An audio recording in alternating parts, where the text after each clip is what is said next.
তো আমি চাইবো যে পাকিস্তান জিতুক। আমরা ভারতের সাথে আমরা কোনোভাবে পাকিস্তানকে দেখি না। তো আমি চাইবো যে পাকিস্তান জিতুক, কারণ পাকিস্তানের পক্ষে আমি এটার জন্য বলবো কারণ আমার কিছু ফেভারিট প্লেয়ার সেখানে আছে, যেমন শাহিন আফ্রিদি, তারপর আরও কিছু প্লেয়ার আছে এটার জন্য। আর দ্বিতীয়ত হচ্ছে আমি ইন্ডিয়া লাইক করি না, ডিসলাইক করি।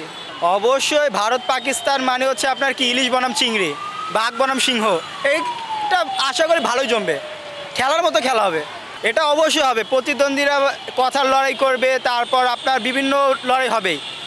অনেক সময় তো মারামারিও হয় আমরা জানি, বিশেষ করে ভারত পাকিস্তানের ম্যাচগুলোতে প্লেয়াররা যেমন আপনার অ্যাগ্রেসিভ থাকে, দর্শকরা অ্যাগ্রেসিভ থাকে। প্রত্যেকটা মানুষই সেই ক্ষেত্রে কি তাদের ভিন্ন মত প্রকাশ করবে, সবাই সবার দলকে ফেভারিট রাখবে, এটা স্বাভাবিক।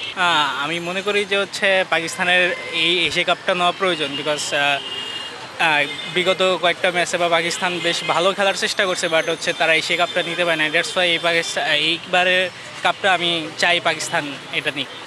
সহজ হবে না, বাট আশা করা যায় যে হচ্ছে পাকিস্তান এবার বেশ ভালো একটা ফিডব্যাক বা খেলা দিচ্ছে। এবার আশা করা যায় এবার এশিয়া কাপটা পাকিস্তানের হবে।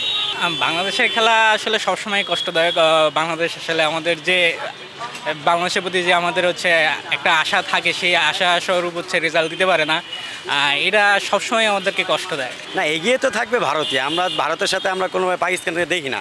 বিগত দুইটা ম্যাচে আপনি দেখেন পাকিস্তান যেভাবে হারছে ভারতের সাথে, আমার মনে হয় না ভারতের সাথে ওরা দাঁড়াইতে পারবে। এটা কোনোদিনও সম্ভব না। ভারত জিতবে একতরফা। ভারতের সাথে এশিয়ার কোনো টিম মনে করেন পারার মতো না।